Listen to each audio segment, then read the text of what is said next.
What's up, YouTube, and welcome to my pickups video for the month of August 2023. Did a little bit of travel at the very beginning of the month. I visited the state of Georgia, flew into Atlanta, but also visited some areas in East Georgia, and did some game hunting out there, but to be honest, there are very minimal retro game stores in that whole market. I was very surprised, especially with a metro area as big as Atlanta.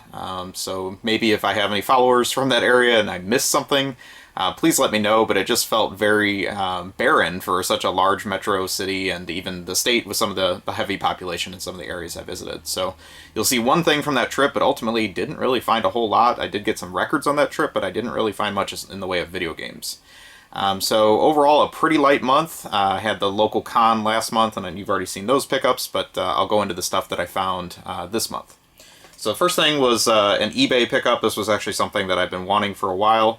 I own the game on PS4, but I didn't have it on its native hardware, so to say. So I got Flying Power Disc for the Geo CD, and this is a Japanese version, of course, as most Geo CDs are. Most of you will probably know this game by its US name, though, and that is Windjammers. Windjammers is a fantastic action sports game. Very easy to pick up and play, even if you don't like sports. What I would liken this to is it is probably the best game of Pong you will ever play. With some great power-ups and fast action that makes the gameplay really fun. It also has some bonus modes like bowling and stuff built into it, but really a great arcade title that was originally released on the Neo Geo MVS, and of course a perfect version for the Neo Geo CD, as far as I can tell, with some added features that the CD games always have.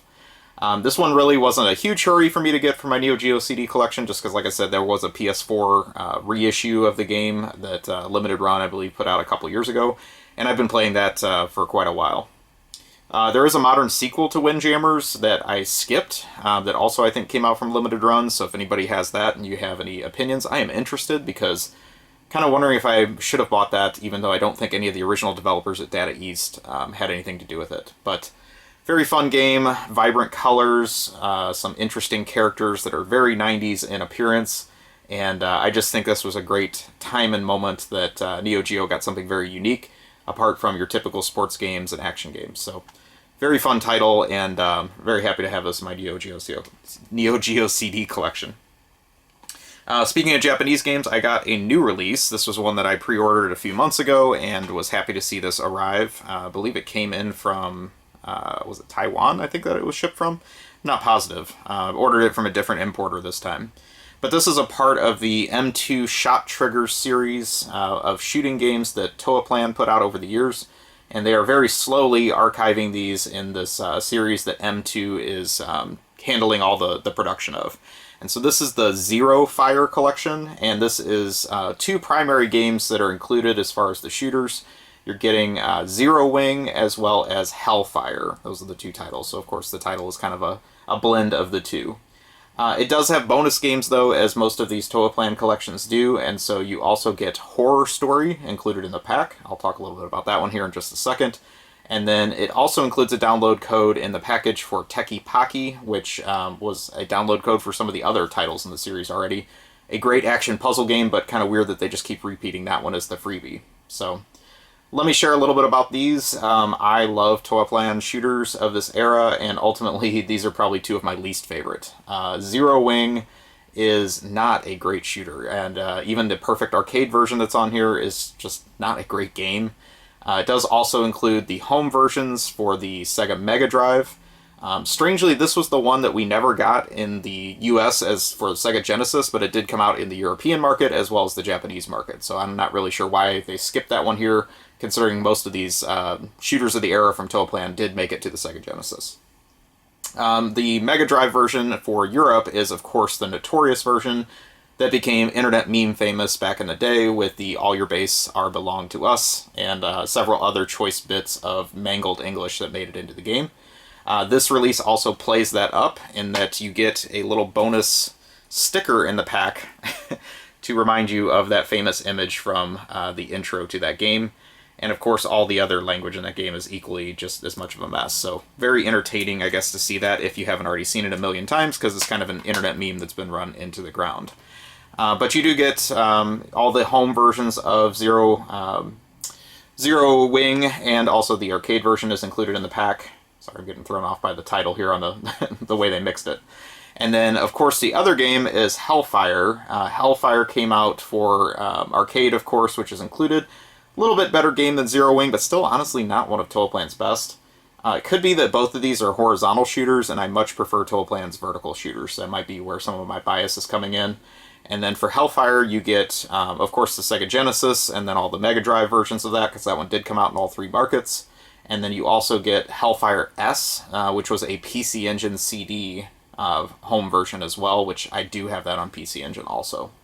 Essentially the same game, just has a CD audio soundtrack that was kind of remixed for that particular console. So, again, kind of a mixed bag as far as the 2 main shooters. Honestly, what I would say is the highlight of this pack is Horror Story. It is one of Toaplan's few action-adventure platformer games that they made over time with a very unique theme with a lot of horror, included in the character art.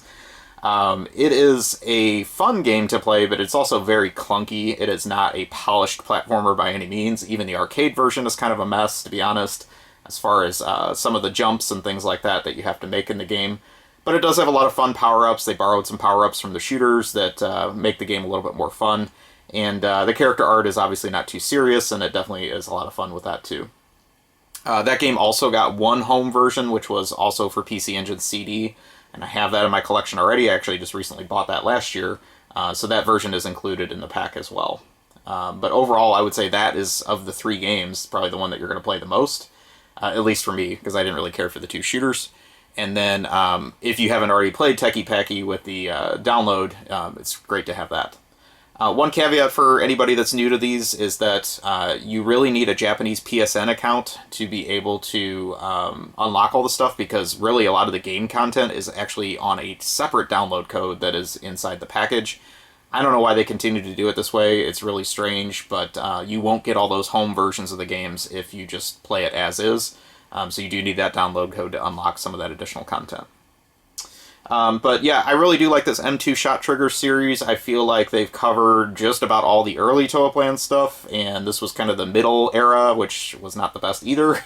But now we're getting into like peak Toaplan, and I'm hoping we'll see things like Truxton or Tatsujin, as well as the sequel to that, and some of their other later releases that came out as well, that I'm really definitely a big fan of. So very cool that these can continue to come out. I hope they keep putting them out on the PS4 just so I can continue having them all on the same system without having to deviate, to a different system. And then just I guess the last thing I'll say is, the bonus with this one, most of these have all come with a bonus book. This one did not have the bonus book, and it just had that sticker for Zero Wing. So kind of a letdown that the bonus wasn't as cool this time. But anyway, enough about that one, and just cool to have a new release package for more shooters. So let's talk about some non-game stuff that is manuals for my collection and things for my NES collection. So I mentioned that on the Atlanta trip I did get one thing for my NES collection, and as you know, I am trying to chase all the manuals for the system. I saw this in the store and I almost didn't buy this, but this is for Ultimate Stuntman on NES. And this is actually the game manual for the game, believe it or not. It's in this fold-out. It looks like it would become a poster, because it kind of folds out with details, and then the back is completely blank. And so this is one of the unlicensed Codemasters games, but even for a Codemasters game, this manual is very unusual in that most of them still had a traditional book style that they came with, even though they were a little bit different shape. So I had to verify this online, this is the actual manual. There isn't a separate book that I'm also missing, but I'm probably thinking there's a reason I was missing this one in my collection, because I probably passed this insert up, many times, not thinking it actually was the manual for the game. So anyways, my Ultimate Stuntman now has a manual, which is nice. It actually is a pretty cool game, considering the Codemaster stuff is all over the place in quality, but I've always thought this is a pretty good one, so can recommend that for the NES. The last thing I got for NES, I'm going to give a shout out to Emperor Fox. He was able to send this to me this month, and I'm glad he double verified with me that I didn't already have this. He's like, do you need Deja Vu, the hint book? And I said, no, I've got that. And he's like, are you sure you have that? And so I went and double checked, and I was actually thinking he was asking me about the manual.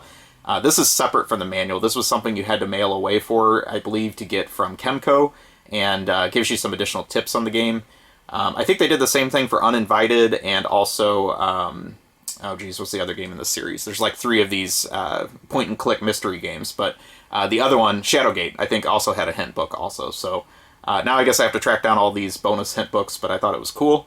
It does have a cover price of $5.95 on it, but there's no barcode, so I don't know if they actually intended to sell it in stores or if it was just like maybe what it cost for the mail away plus shipping and handling or whatever. But very nice to have this in my collection, and it can go next to my Adventures of Lolo hint book that I have that was also a mail away bonus. So very happy to have that as a nice little extra for my NES collection. But that is it. Like I said, a little bit of a dry month, and I'm hoping things are going to pick up in September. I do have some travel upcoming, so we will see what I find this month. And in the meantime, I'll talk to you soon. Have a great day or night wherever you are. Please take a moment, like, comment, subscribe, and thank you for watching.